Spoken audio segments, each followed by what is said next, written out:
still the street assembly and we still the boundary roundabout, the heart of Ajegunle. Quickly, I get find two gentlemen here with me. Make we meet them sharply. Good morning, sir. Can we meet you? Good morning. My name is Samuel. Mr. Samuel, and you, sir? I'm Ajegunle Samuel. We get Samuel Square. That's our S Square. All right, Mr. Samuel and Mr. Samuel. We'll go to the New Telegraph this morning. Black Weekend. It says police bandits die in wedding ceremony. Government abduct Lagos State Fire Service Director.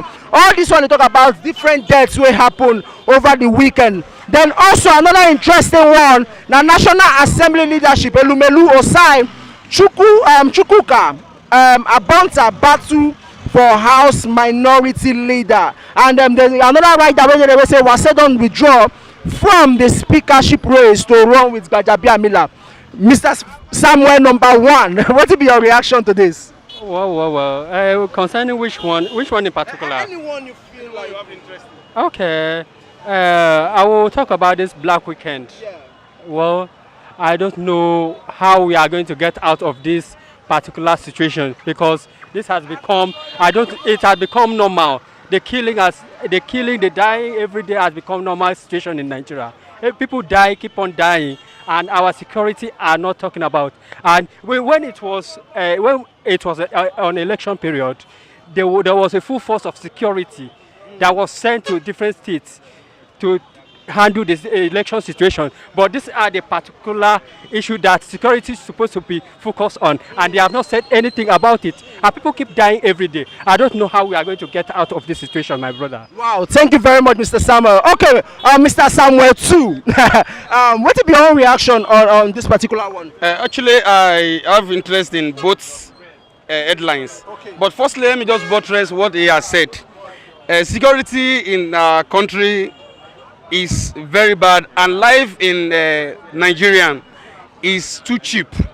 Where people die as if we are animals, we are not being taken care of. Life, security, they need to beef out the security in Nigeria, because the life and property need to be, we're supposed to set priority as in on life and property of a citizen. And to this speakership, I want to say I like what is happening concerning Gbajabiamila. A house that is being divided against itself cannot stand. Now when we're supposed to have a representative, we're supposed to have somebody that people will like rally around. What is happening in House of Representatives, I want it to happen in Senate too. They support in upper chamber. They're supposed to rally around one person, as in they will speak the mind of the masses. It's not a do or die affairs. All of us cannot be leaders. Let us put somebody there and rally around the person, and let's move this country forward. All right, Mr. Samuels. Now, big question. Considering the amounts that different states do have when it comes to security votes, do you think in this present age in Nigeria we should still be having security challenges? Well, when we talk about, there is no country, there is no part of the world that security challenge is being eliminated completely. I will agree with that fact.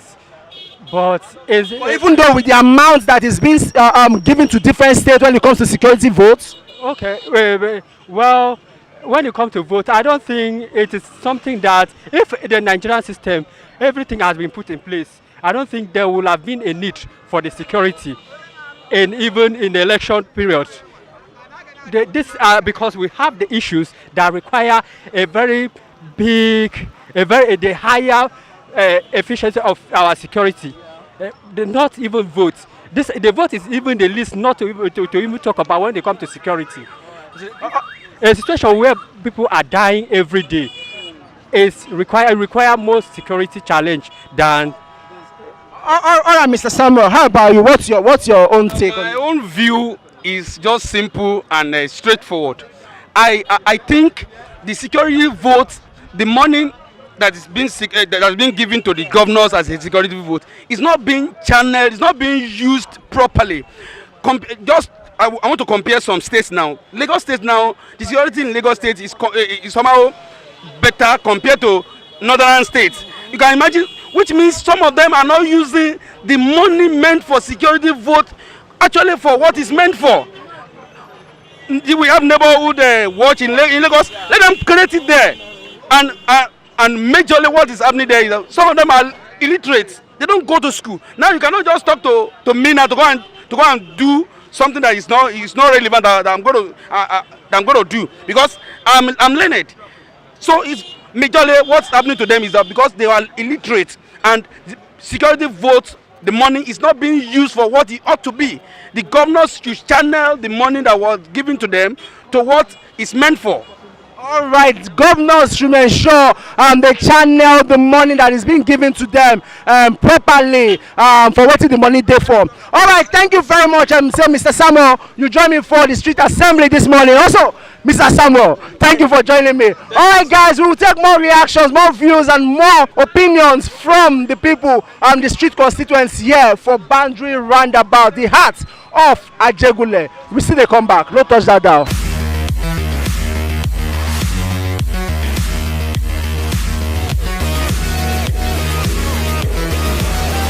All right, welcome back, distinguished viewers. It's still the hot here for Boundary Roundabout, and we did the heart of Ajegunle. I get here with me, fine gentlemen where they here, where we react to some of the news we make headlines into our newspaper. Good morning, sir. Can we meet you, sir? Yes.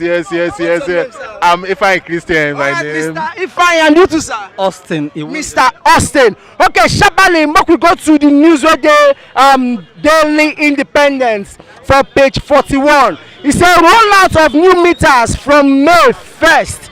Not realistic, says a manufacturer.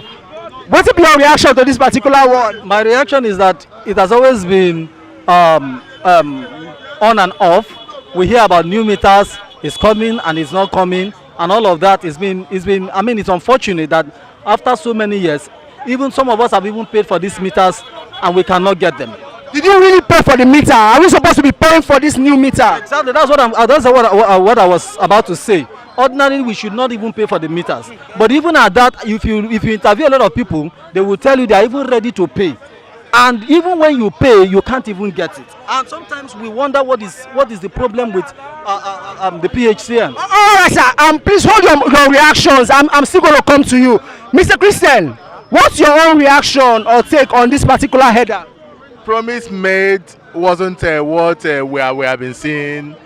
Today, unlike the news when being cast in Independence, Daily Independence, then I learned that the meter was brought to Abuja and it was kept in Abuja again. That the meter that they promised that every compound, every house is supposed to have, then they just kept it and they only just manage it to themselves. They only just want to enjoy all these things to themselves. Then sometimes poor masses will go and pay after paying all these things which they have we now promise them. Then to see the meter now becomes a mountain.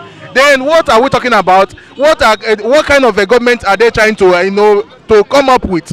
Then government is supposed to be somebody that will be serving people. They're supposed to elect some kind of people that are supposed to be monitoring all these things, but they are not doing it.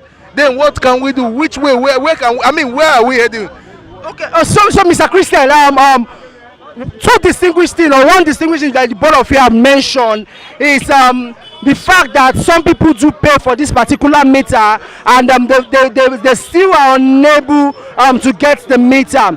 But here, the manufacturers of this meter are saying that the deadline of May 1st that's been given to them by the federal government, that they cannot meet it. Now, big question: are you willing to pay for this meter, sir? Actually, even if we know that the meter is supposed to be free, you understand, and some people are saying they are willing to pay for it, but let them just get it. Well, what's your reaction on this? It's supposed to be free. Exactly. It's supposed to be free for everybody because we are Nigerians, we are not a foreigners. Are you getting my point? That was something that has been meant for everybody because government what is it called, disc, they are coming to collect money. All these these codes, they are coming to collect money. When they are collecting money, they have been paid because these are government issues. or government parastatals, then they're supposed to be at least giving it to each house so that at least we can be able to manage whatever we are doing. How about you, sir? Well, the issue is, well, like we have said, we would like to have it for free, but even when they are asking us to pay, it should be available. I mean, if you pay for something and you get it, I think it gives you a peace, it gives you rest, and then you won't be hearing all of this problem. But the challenge why they should address this is because we are tired of paying estimated bill. It is killing us. We are paying for the light we are not using. Dark is paying for darkness. So even when you give us, if we don't have light, then we should not pay. And then if we have the estimated, if we have the new meters, then you now pay for what you use. But the challenge now is that we are asked to pay every time you are charged, and then after paying you are still having the problem of the issue of light. Wow, what a reaction. The people have reacted. They have said they are tired of paying for darkness. If they are going to distribute this prepaid meter, let them ensure that it goes round and the people enjoy for once the benefit of democracy. Thank you very much, sir. Say you join me for the street of assembly. Thank you, sir. Say you join me. All right, distinguished gentlemen, it's been a wonderful time here in Bandri, the heartbeat of Ajegunle street constituency. Until next week when we go show you again, stay focused, stay blessed. My name will never change. The Rafael one area you feel call me Pando, the honorable speaker of the street. We don't work next time.